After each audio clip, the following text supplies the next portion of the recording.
Hey beauties, good afternoon. You know, I'm dedicating this to both Christians and non-Christians. You know, the Bible talks about that the people of the world are wiser than the people in the churches. No, we're not talking about when it's about biblical and spiritual truths from God. It says the people of the world do not understand it until they come into the kingdom.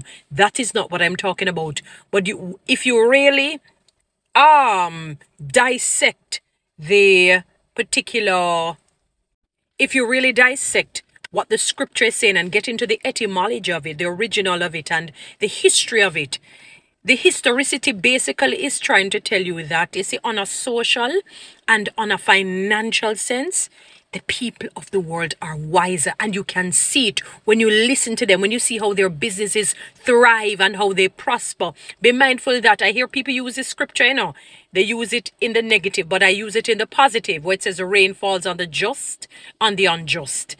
Some people say calamity will hit both Christian and non-Christian. That is true, but if you look at even the preceding verses, it really is talking about the blessing. In other words, if you give, it must come back to you, whether you're a Christian or not. I was listening to John Hagee a few years ago. I think it was in 2020, the early part, maybe between January to March. And he said, a non-Christian man, businessman called him and said, I want to contribute to your church. It wasn't about evading tax and all of that. These people had no qualms paying tax. He just probably listened to his messages and it moved him. And he wanted to give back because he saw the good work that John Hagee and his team were and still continues to do and continue to do for God and the kingdom building. And he said, I want to contribute. So he said, okay, not a problem. Thank you. So he was expecting a 5 or a 6,000 US dollars. The man gave him $1 million. And I heard another pastor say that about another non-Christian man somewhere else. That is why they're so blessed. A lot of church people are mean. Many church, and that is what the enemy has just gotten many of you to stay in that meanness. And you wonder why when you're sick you cannot get healed.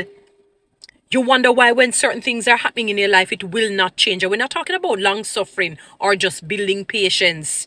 You're too mean. And I've often said anyone that is kind with money is a truly kind person, because money is a serious thing. It's a very personal thing. So if you can release that thing to others in abundance, you're a truly kind person. And when you're tight like that with it, it's the same thing going to reach you in a life. No blessing now go follow you. I mean, I'm talking just financially, physically, emotionally, psychologically. Church people are too mean. Honestly, no disrespect. A lot of you guys follow me on TikTok. Subscribe to